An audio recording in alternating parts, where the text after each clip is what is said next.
सबको नमस्कार। School of ascension sisterhood of the rose session part 21 एक्रे पार्ट 3 में सबका स्वागत है। एश्रा के घर जाके आने के बाद जेन सबसे ध्यान करवाती है। उस ध्यान के द्वारा वो अपना सोल डिज़ाइन क्या है याद आता है उनको। मेल्कीज़ेडेक से कनेक्ट होते हैं वो सब। जेन उनसे कहती है कि ये होली लैंड पूरा घायल हो रहा है युद्ध की वजह से, इसलिए डिवाइन फेमिनिन एनर्जी को एंकर करना बहुत ज़रूरी है वहाँ पे। उसके लिए 12 महिलाएं इनर ग्रुप के जैसा फॉर्म होना है और उसके लिए टेम्पलर ग्रुप आउटर ग्रुप बन के रहेगा। सब मिलके फेमिनिन एनर्जी को एंकर करना है वहाँ। अब ये 12 महिला कैसे चुने जाएंगे? उन महिलाओं को इस काम के लिए उनके इनर में संदेश दिया जाएगा। उनके दिल में वो आवाज़ सुनाई देगा। किसी को ये बुलावा आया तो किसी को नहीं। उनमें भेदभाव नहीं आना चाहिए इसके लिए, क्योंकि एसओटीआर में सबके लिए कुछ न कुछ काम रहेगा। ये सब जेन उनसे कहती है। यहाँ ओवर लाइटनिंग प्रोटेक्शन उनके लिए बहुत ज़रूरी है। ये काम सफल होने के लिए बहुत से लेवल पे उनको प्रोटेक्शन ज़रूरी है, क्योंकि जब ये इनर वर्क शुरू करेंगे तुरंत साइकिक धार्मिक कट्टरपंथियों को इसके बारे में पता चलेगा। उन सब से सुरक्षा के लिए उनको प्रोटेक्शन लेना पड़ेगा बहुत से लेवल्स पे। ये सब कह के उस मीटिंग को समाप्त करती है जेन। इस तरह वो ओवर लाइटनिंग बीइंग्स के सहायता से अपना काम अच्छे से करते रहते हैं। उनको टेलीपैथी तेज होती रहती है। एक दूसरे के सोच विचार को जानना शुरू करते हैं।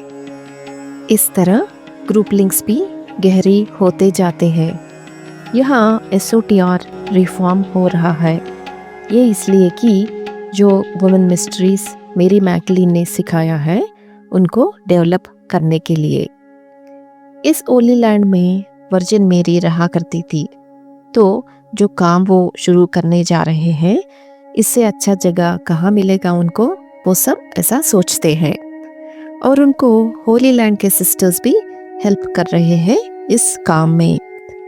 एलिनोर कहती है कि होली लैंड के सिस्टर्स उनको art of soul travel, astral projection, psychic protection और attack, dimensional shifts, thoughts merging और जड़ी बूटियों के बारे में, हीलिंग के बारे में सिखाएंगे। और उनको नृत्य भी जो शरीर और मन को उत्तेजित करेगी आत्मा से कनेक्शन पाने के लिए, वो भी सिखाएंगे। और जेन कहती है ये सब उनको वायलेट फ्लेम से कैसे मर्ज होना, ध्यान करना, सपनों को कैसे विवेचन करना, उनके हीलिंग करने की प्रक्रिया और जिन औषधों के बारे में ये लोग जानते हैं होली लैंड के सिस्टर्स को सिखाएंगे अगर कोई सीखना चाहते हैं तो। यहाँ डिवाइन फेमिनिन एसेंस के बारे में इन सबको अपने अपने तरीके से पता है और अब ये अपने विचारों को और अपने ऊर्जा को मर्ज करने से ये एक शक्तिशाली फोर्स जैसा बन रहा है। और जो युद्ध चल रहा है वो एक सभ्य तरीके से समाप्त होने के लिए ऊर्जा ग्राउंडिंग हो रही है। हर एक व्यक्ति में मैस्कुलाइन और फेमिनिन एनर्जीज का फ्लो रहता है। पुरुष को फेमिनाइन प्रिंसिपल यानी स्त्री तत्व के एनर्जी के बारे में सिखा के और उसको कैसे ग्राउंडिंग करना है, कैसे समझना है, ये सिखाएंगे पुरुष को। और उनसे मैस्कुलाइन प्रिंसिपल यानी पुरुष तत्व के एस्पेक्ट को सीखेंगे। उनको स्त्री कैसे प्रभावकारी रूप से कैसे उपयोग करना है। ये सीखते समय पुरुष में प्रेम, करुणा, सहानुभूति, संवेदना बढ़ रहे थे और स्त्री में स्वतंत्रता भाव, दृढ़ता भाव बढ़ रहा था। इससे उनमें समानता का भावना बढ़ रहा था। एक दूसरे को अच्छे से समझने लगे, एक दूसरे का सम्मान कर रहे थे। युद्ध के समय में भी पुरुष में फेमिनाइन प्रिंसिपल दिखाई दे रहा था। गाय और अलेक्जेंडर के कहने से जो भी जैन के ग्रुप सभ्य गोजो में इनिशिएशन लिए हैं उनके और जो टेम्पलर्स डिवाइन फेमिनाइन मिस्ट्रीज में दीक्षा लिए हैं उनके बीच में मीटिंग्स होते हैं। ये टेम्पलर्स डिवाइन फेमिनाइन मिस्ट्रीज सीखे हैं लेकिन उनको सिखाने वाले थे पुरुष। अब जो स्त्री गॉडेस मिस्ट्रीज में खास तरीके से ट्रेन हुआ है, अगर उनसे सीखा तो उनको डिवाइन फेमिनाइन मिस्ट्रीज अलग ही कोण से समझ में आएगा। जो इनिशिएट हुआ है वही सिखाएंगे क्योंकि उनको ही ठीक तरीके से पता है उन मिस्ट्रीज के बारे में।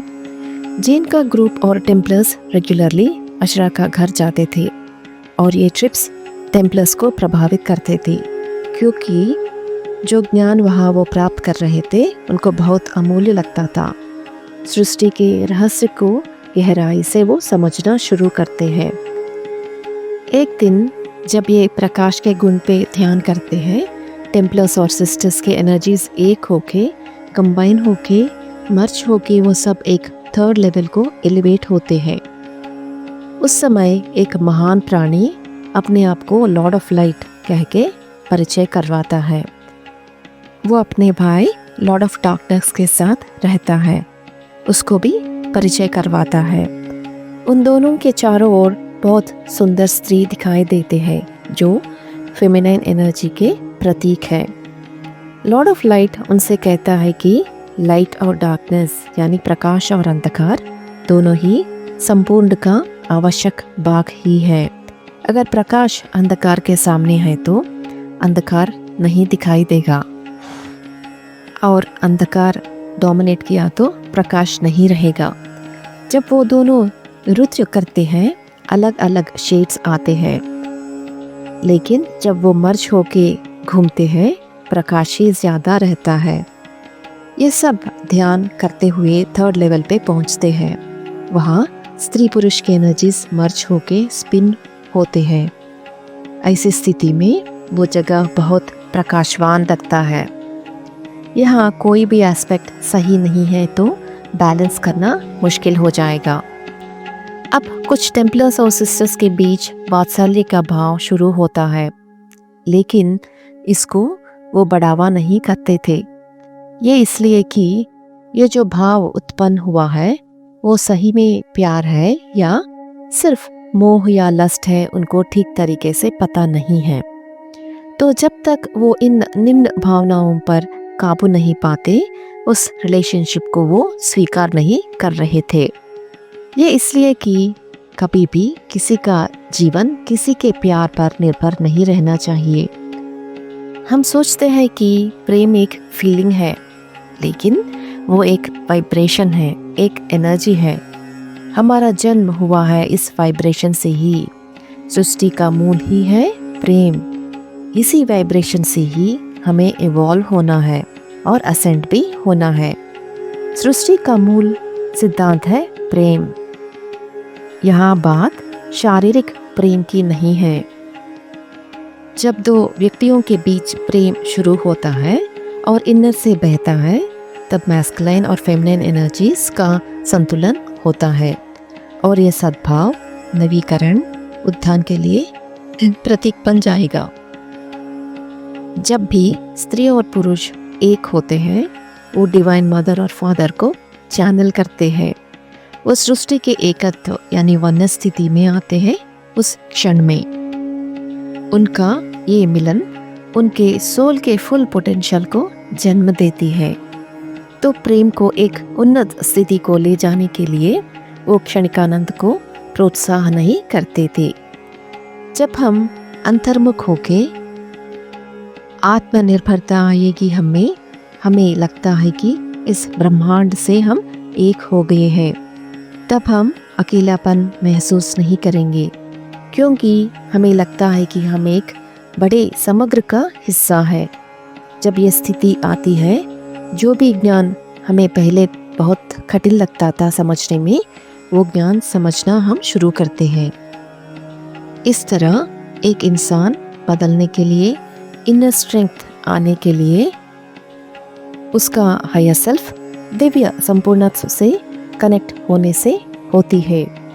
जीवन के कठिन स्थितियों को झेलने की शक्ति तब आएगी। धैर्य लोअर सेल्फ से नहीं आती। जब हम आरबीटी सीखते हैं, अपने हायर सेल्फ से कनेक्ट होते हैं। उसके साधक कहते हैं कि उनके जिंदगी में बहुत बदलाव आया है उसकी साधना से। जब भी कोई इमोशन जो दिल में आती है, उससे ऊपर उठना है। एग्जाम्पल के लिए प्रेम को लीजिए। कोई और मुझसे प्यार करना है, इस सोच से तो अगर उस व्यक्ति को ये सोच आएगा कि उसके भीतर से प्रेम दूसरे के लिए बहना है, तो उस समय वो व्यक्ति अपने सोल के लिए ओपन अप हो जाएगा। इस स्थिति में वो जिससे प्रेम करता है उसको एक इच्छा की वस्तु के जैसा नहीं, बल्कि अपने से समान या बराबर रूप से देखता है। तब प्रेम उससे प्रवाहित नहीं होती है, बल्कि उसके माध्यम से बहना शुरू होती है। युद्ध तो चल रहा था। अशरा के गाइडेंस में वो ग्रुप मेडिटेशंस करते रहते हैं। वो ध्यान में विजुअलाइजेशन करते रहते थे कि डिवाइन लाइट उनके हृदय से होते हुए किंग सलादीन और किंग रिचर्ड के दिल को छू रही है और उनके बीच शांति का संधि हुआ है। इस तरह से विजुअलाइजेशन करते थे वो। हम भी ऐसा ही करते हैं ना, गॉडेस की सॉफ्ट पिंक एनर्जीज को भेजते रहते हैं जहाँ भी उनकी ज़रूरत है। हम लास्ट सेशन में सुना कि जेन अपने ग्रुप सभ्यों से ध्यान करवाती है, जिससे वो अपना सोल डिज़ाइन फिर से याद आती है और वो एक उत्कृष्ट जीवी से कनेक्ट होते हैं जो है मेल्कीजेडेक। अब हम वो मेडिटेशन करेंगे। आप अपनी आंख बंद करके ध्यान में बैठ जाइए। श्वास पे ध्यान दीजिए।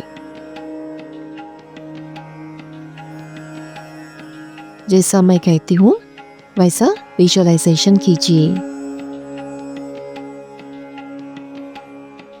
आप आपके पिछले जन्मों में बहुत इयॉन्स पहले आपके ग्रुप सभ्यों के साथ है।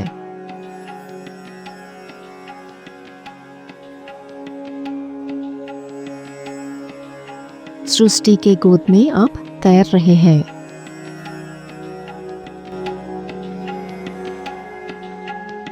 अब विजुअलाइज कीजिए कि एक लाइट फोर्स आपको पुकार रही है अनंत प्राण शक्ति से कनेक्ट होने के लिए।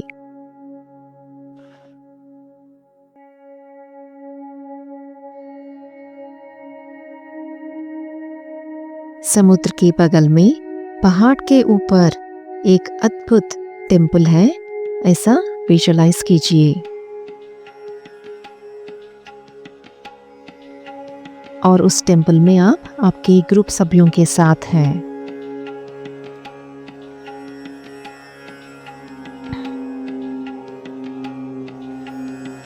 आप सभी मेजेंटा और क्रीम रंग के कपड़े पहने हुए हैं।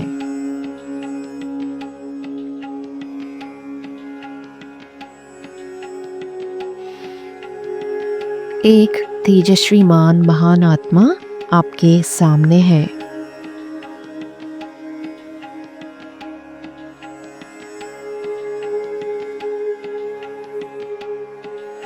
उसके हाथ में एक गोल्डन रॉड है और उस रॉड के कोने में एक क्रिस्टल है, ऐसा विजुअलाइज कीजिए।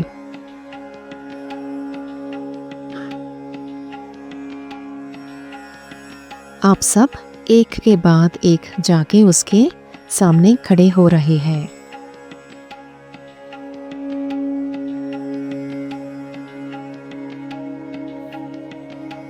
तब वो अपने रॉड को आपके माथे पर रख रहे हैं।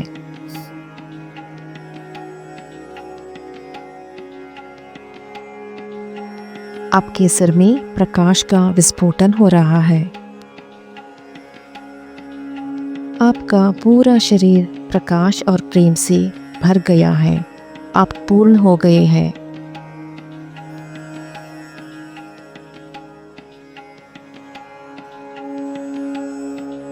जो निशान आपके माथे पे था बहुत इयॉन्स पहले, वो फिर से एक्टिवेट हो रहा है और आपको फिर याद आ रहा है आप कौन है?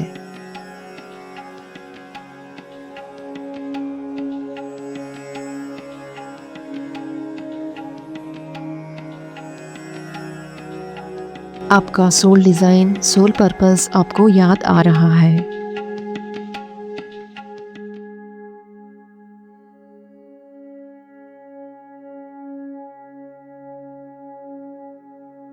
वायलेट फ्लेम आप सबके चारों ओर घेर चुकी है।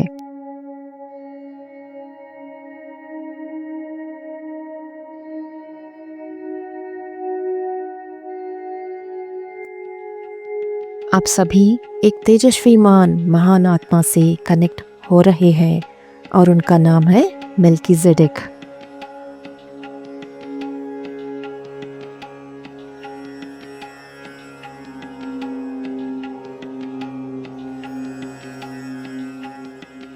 ये मास्टर एसओटीआर वर्क के लिए आप सबको यूनाइट कर रहे हैं।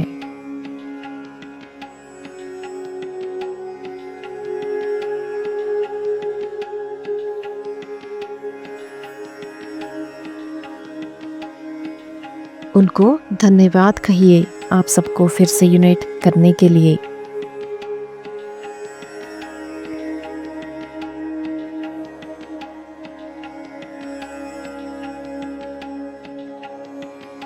अब आपके हाथ आंख पर रख के 5 सेकंड के बाद खोलिए।